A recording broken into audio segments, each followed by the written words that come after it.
The wind roared at 120 miles per hour, tearing at the canvas straps of his parachute. Below him was not the soft landing zone of Normandy, but a chaotic abyss of fire and tracers. It was June 6th, 1944. D-Day. But for Joseph Beyrle, the war was about to become a very lonely, very personal hell. He hit the ground hard, the impact jarring his teeth. He was miles off target. No unit, no backup, just the damp smell of French earth and the distant, rhythmic thumping of German flak guns. He cut his chute loose and vanished into the hedgerows. He didn't know it yet, but he wouldn't see home for a long time. He would die in the eyes of the army 3 days later. If you enjoy uncovering the stories of men who refused to break when the world collapsed around them, please take a moment to subscribe. It helps us keep these histories alive. Joseph Beyrle was a demolition expert with the 101st Airborne, the Screaming Eagles, a rugged kid from Muskegon, Michigan, with hands like shovels and a stubborn streak a mile wide. He was 20 years old. He was alone in enemy territory, but he didn't hide. For days, he waged a one-man war. He blew up a power station. He cut communication lines. He threw grenades into German gatherings. He moved like a ghost through the Saint-Côme-du-Mont region. But ghosts can still bleed. He crawled through a ditch, mud slicking his uniform, trying to bypass a German machine gun nest. He didn't see the paratroopers in the brush. Not American paratroopers. Fallschirmjäger. German elite. Halt! The command was sharp. A rifle butt cracked against the back of his skull before he could turn. The world went white, then black. When he woke up, the smell of ozone and cordite was gone. It was replaced by the stench of unwashed bodies and fear. He was a prisoner of war. He later wrote in a letter home, "I was scared, not of dying, but of disappearing, of being forgotten in a stone room while the war went on without me." They stripped him of his boots. They took his watch. They marched him east. The destination was Stalag Phobie. It wasn't just a prison, it was a city of the living dead. Thousands of men crammed into barracks, surviving on sawdust bread and watered-down soup. The air was thick with lice and typhus. But Beyrle didn't look at the walls. He looked at the weak points. He looked at the rotation of the guards. He wasn't a prisoner. He was a soldier who was temporarily detained. He found a gap in the fence. It was small, barely enough for a dog, let alone a broad-shouldered American. But desperation shrinks a man. He waited for a moonless night. The searchlights swept the yard in a lazy, hypnotic rhythm. "Now," he whispered to himself. He scrambled through the dirt. The wire tore at his tunic. He ignored the pain. He was out. He ran until his lungs burned, putting miles between him and the camp. He was heading for Poland. He thought he could find the resistance. He was wrong. He made it onto a train, hiding in a cargo car. But it wasn't a civilian transport.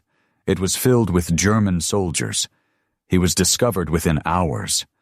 This time they didn't just beat him, they handed him to the Gestapo. They took him to a basement in Berlin. The walls were stained dark. They didn't believe he was a simple paratrooper. They thought he was a spy. They wanted codes. They wanted invasion plans. "Who is your contact?" the officer demanded, smoke from his cigarette drifting into Beyrle's bruised face. "Eisenhower," Beyrle spat back. "Ask him." They broke his ribs. They hung him by his arms backwards until his shoulders dislocated. He hung there for days, drifting in and out of consciousness. The pain was a blinding white noise. But he didn't talk. Eventually, the Gestapo grew bored. Or maybe they just needed the cell. They threw him back into the system. Stalag the Thrausee. Stalag the Third Sea was worse than the first camp. It was in Alt-Druitz, near the Polish border.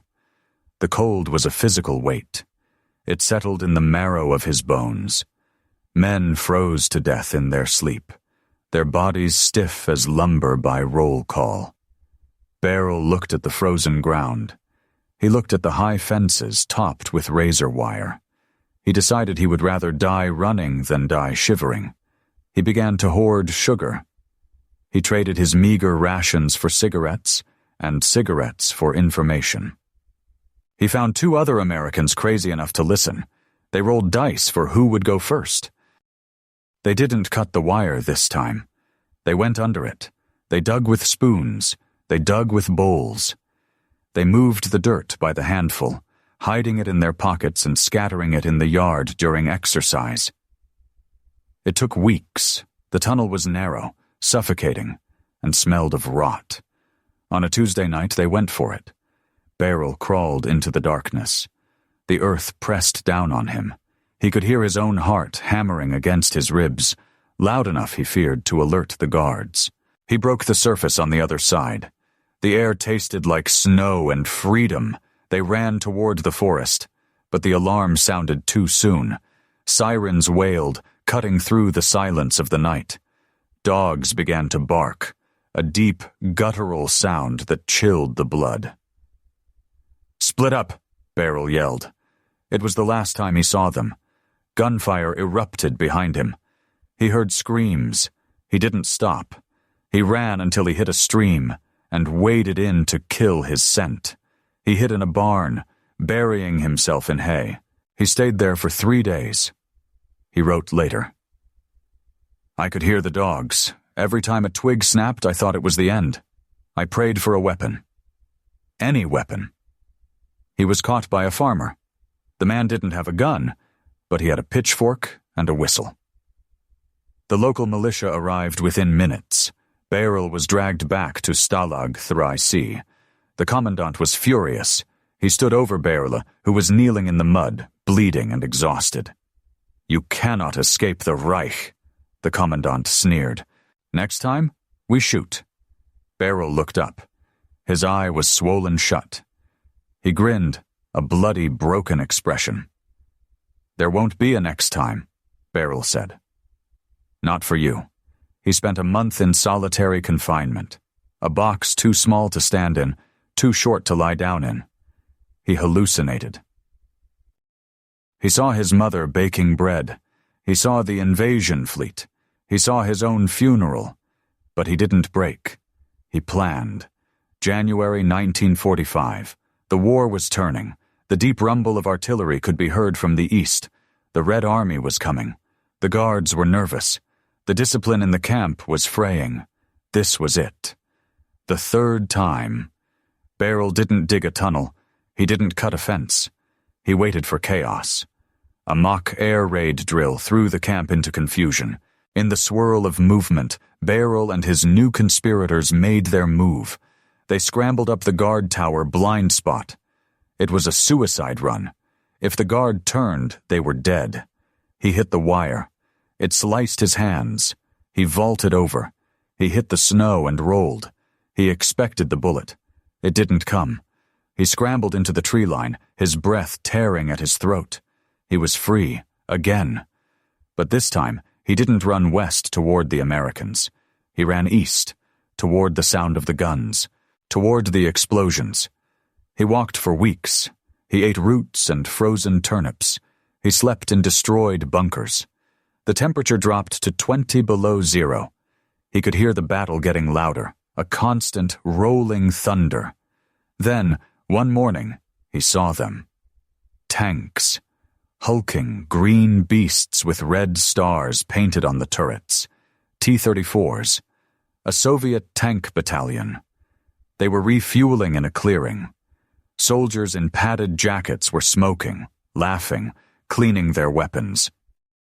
Beyrle walked out of the woods with his hands up. He was wearing a tattered American uniform, filthy and torn. He held a pack of Lucky Strikes in his hand, his last bargaining chip. A Soviet submachine gunner spun around, raising his PPSH-41. "Amerikansky!" Beyrle shouted. "Amerikansky, comrade!" The soldier hesitated. He looked at the uniform. He looked at the cigarettes. "Amerikansky?" the soldier asked, lowering the barrel slightly.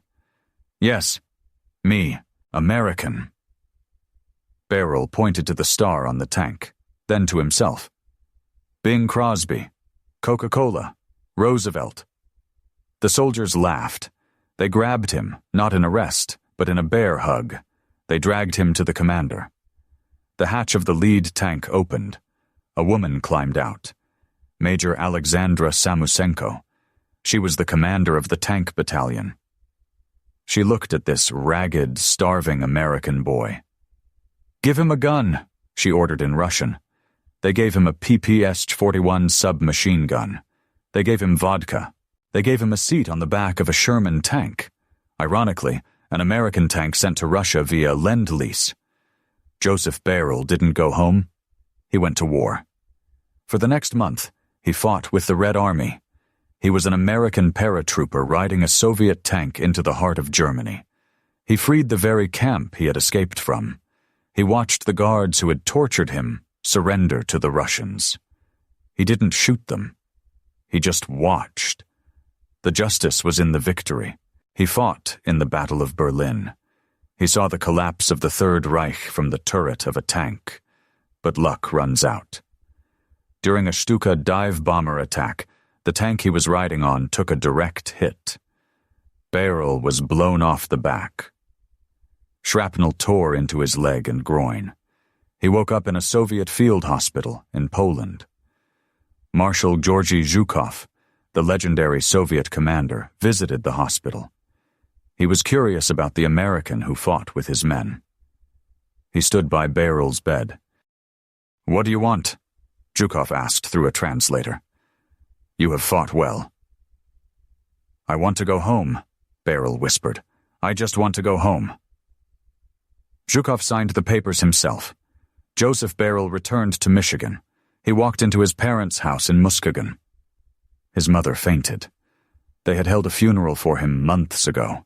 The army had declared him killed in action. His name was already on a grave marker in France. He married. He had children. One of his sons would grow up to be the U.S. ambassador to Russia.